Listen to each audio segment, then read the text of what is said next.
давно вы в батальоне? Ну, в батальоне я числюсь, наверное, около 2 месяцев, а вот именно здесь, на войне, это недели 3 уже. А до этого вы чем занимались? До этого я работала врачом. А вы в Киеве врачом работали? Нет, в Одессе. И приехали в Киев на Майдан, Да, да? я приехала в Киев на Майдан в декабре. А вы там были, наверное, как медик. Да, я на Майдане была как врач в первую очередь. Почему решили продолжить в батальоне?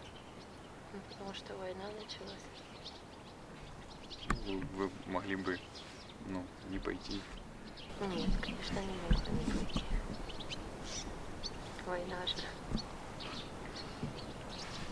А вы здесь как функция ваша как медика или какие-то другие? Ну, я здесь числюсь фельдшером, но я выполняю различные функции.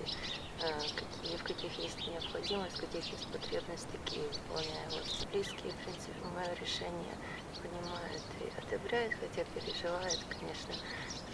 А со стороны чиновников, я так поняла, что женщин, в принципе, не особенно приветствуется брать, но меня взяли, может, потому что медицинское образование.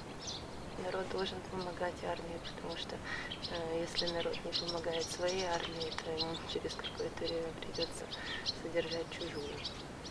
Публично Россия себя много как позиционирует, и как миротворец тоже она себя позиционирует, и, к сожалению, ни одному слову их нельзя верить. И это очень подлая держава.